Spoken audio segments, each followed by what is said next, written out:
Okay, let's unpack this. We are tackling, I think, one of the most compelling and frustrating topics out there.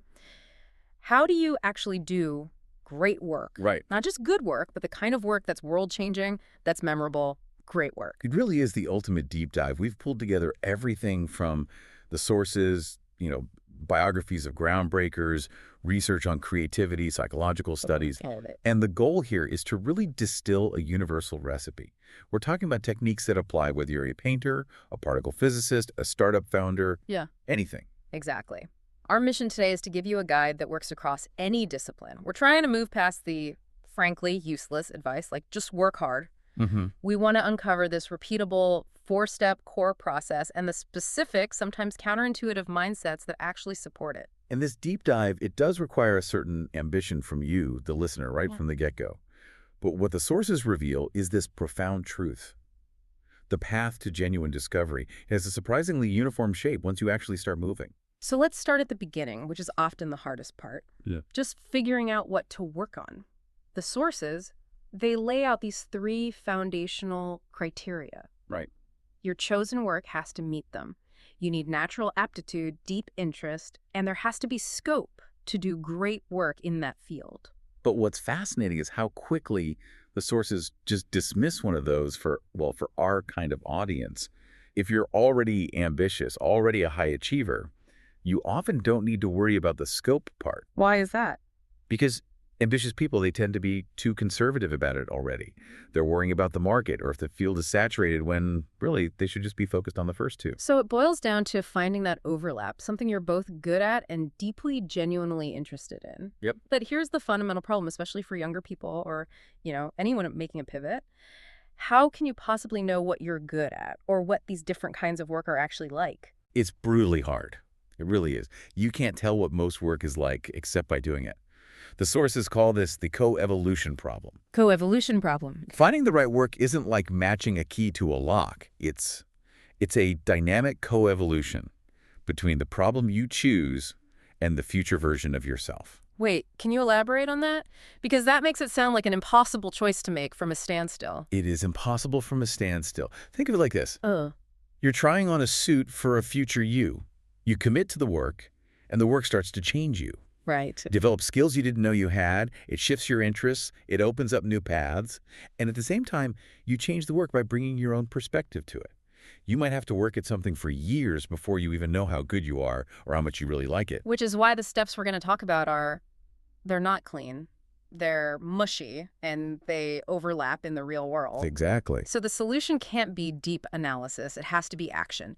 If you aren't sure, you just, you guess and you get going. But what guides that first guess? The guide is excited curiosity. The sources call it a dual force. It's both the engine that pushes you and the rudder that steers you. An engine and a rudder. You need to find what you're excessively curious about. Yeah. And I mean, curious to a degree that would just utterly bore most other people, that's your competitive advantage. That's a great way to put it. So if I'm, say, in my 20s, wandering around, optimizing for what's interesting sounds like the best practical advice. Absolutely. Optimize for interestingness, Oh. especially early on. And remember, every field changes as you get deeper into it. High school math is nothing like what a research mathematician does. Right. So give the field a chance to show you what it's really like. If it's the right fit for you, it should become more interesting as you learn more, not less. If the complexity makes you lose interest, that's a huge red flag. And we have to talk about luck. Every great biography is just filled with these stories of massive, almost silly amounts of luck. A chance meeting, a random book. How do you integrate that into a strategy? You don't wait for luck. You make yourself a huge, juicy target for it. Laughs. Okay. And the sources say this is just a byproduct of curiosity in motion. You try lots of things, you meet lots of people, read lots of books, ask tons of questions. You're basically casting the widest possible net, maximizing the surface area where chance can strike. It's a proactive search. Okay, so we're in motion. We've picked a direction based on that excessive curiosity. Now we get to the core recipe, the universal sequence for discovery. You said there are 4 steps. Yes, this is the template. First, choose a field. Second, learn enough to get to the frontier of knowledge in that field. The frontier. Third, notice the gaps. And fourth, explore the promising gaps. Okay, let's focus on 2 and 3. Getting to the frontier.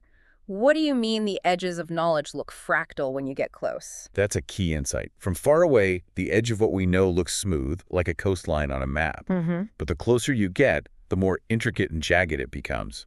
Those fractal edges are full of tiny cracks and inlets, and those are the minute unanswered questions and anomalies everyone else is just ignoring. That's where the real work is hiding. And that third step, noticing those gaps, that's a skill we have to learn, right? Our brains are kind of actively fighting us on it. They are. Our brains are built for efficiency. Mm. They want a simple, stable model of the world, so they instinctively just gloss over anomalies, fill in the blanks.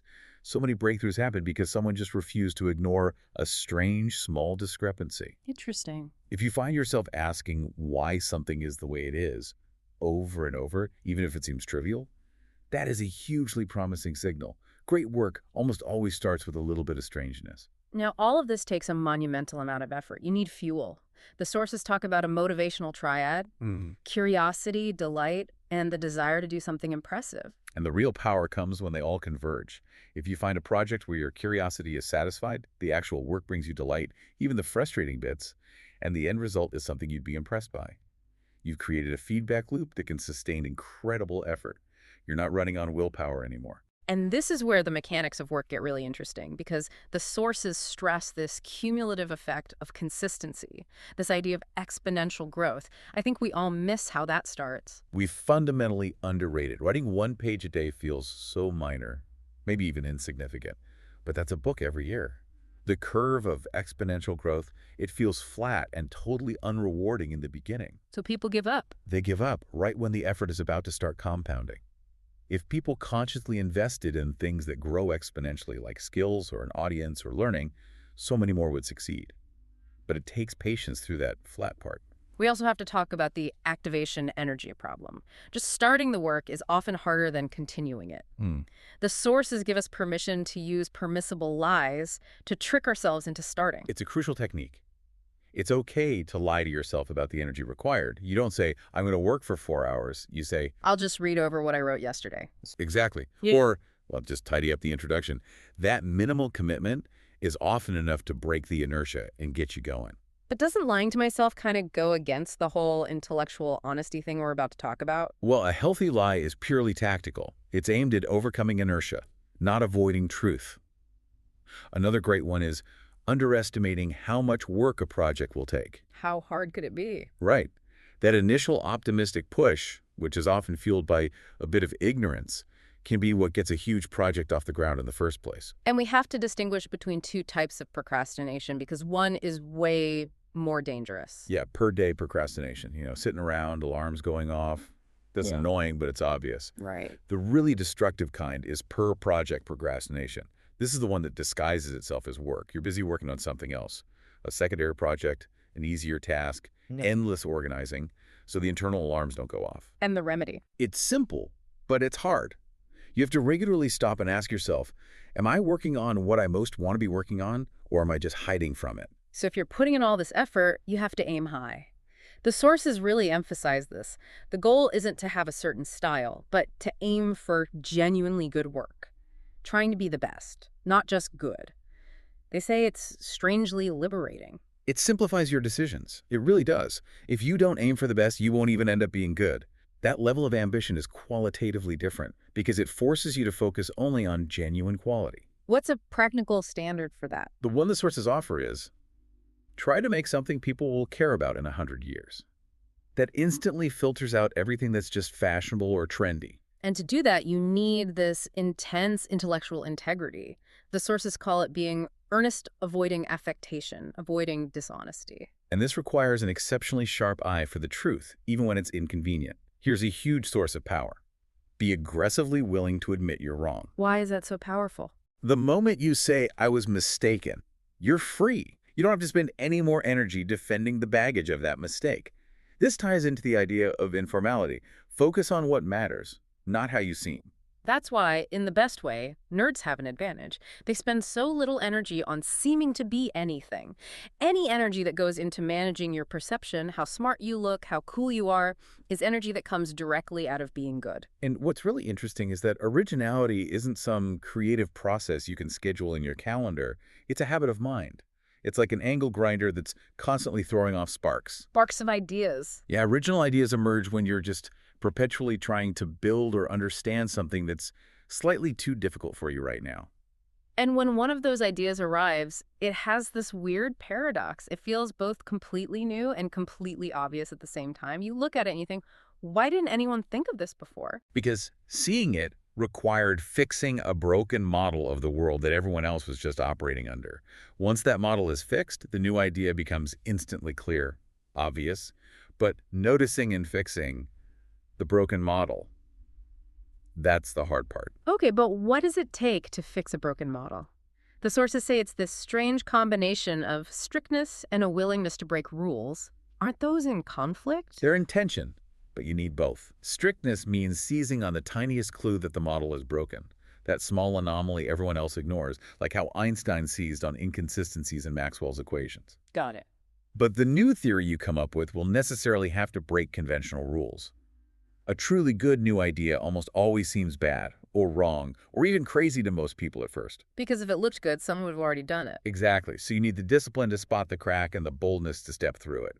And this rule breaking, it comes in two main flavors. You have the aggressively independent-minded people, the naughty ones who get energy from defiance. And then you have the passively independent-minded, who are often novices or outsiders. They break the rules because they don't even know the rules exist. Both can lead to true originality. Now, when you're tackling these huge rule-breaking projects, rigid, detailed planning is almost always a bad idea. Right. Planning only really works for things you can describe in advance, like winning a gold medal. For true discovery, the strategy is called staying upwind. Staying upwind. What's that? It just means you structure your actions so you always preserve the maximum number of future options. Instead of a 10-year plan, you start small, and you let the design evolve as you learn more. So the best advice for an individual is start with the simplest thing that could possibly work. Precisely. Great things are almost always made in successive versions. In fact, if people dismiss an early version of your work as a toy, that's usually a fantastic sign. A toy? Why is that a good sign? It means it has everything a new disruptive idea needs. It's simple, it's novel, it works. It just doesn't have scale yet.